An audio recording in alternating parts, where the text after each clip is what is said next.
पर्वत के ऊपर शिव गुरु यहाँ के आसन मायो,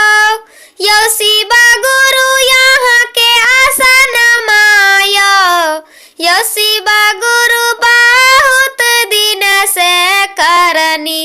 शिवाचार चाई लोगवा हमारा बजनिया कहयो, यो शिव गुरु बारी दिन से धोनी तोहर चरनिया लोगवा हमारा बजनिया कहयो, यो शिव गुरु दे तू गोदी मेला लान माई लोगवा हमारा बजनिया कहयो। सासु मोरा मारे शिव गुरु ननद गरिया बई हो, यो शिव गुरु ननद गरिया बई हो, यो शिव गुरु से जाके बालमुआ घर से निकालई लोगवा हमारा बजनिया कहयो, ये शिव गुरु से जाके बालमुआ घर से निकालई की लोगवा हमारा बजनिया कहयो। ससुरा से हम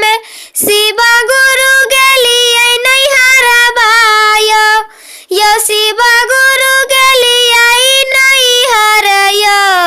यो शिव गुरु भाउजो देखी मुहा माँ घुमाबै की लोगवा हमके बजनिया कहयो, यो शिव गुरु भाउजो देखी मुहा चमकाबै लोगवा हमारा बजनिया कहयो, यो शिव गुरु एके रे लालनमा बिना जगन्हाराई लोगवा हमके बजनिया कहयो। एक मन है छै शिव गुरु खाइयै जहर बायो, यो शिव गुरु खाइयै जहर बायो, यो शिव गुरु दोसर मनमा गंगा डूबी मारियै लोगवा हमारा बजनिया कहयो, यो शिव गुरु सुझै नहीं छै कोवा नो उपाया की किनका हम दुआरे जइयै हो, यो शिव गुरु सुझै नहीं कोवा नो उपाया की किनका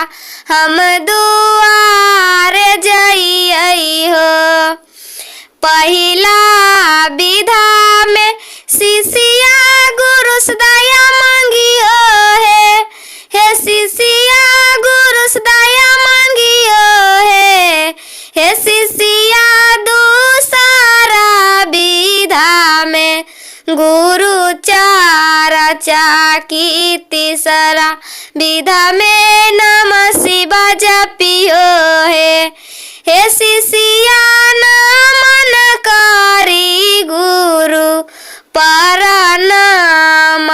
की लालन तोरा मही देवा हे शिष्या नमन करी गुरु प्रणाम की बालका तोरा मही देवा सासु तोरा मनता शिष्या ननद गोर लगता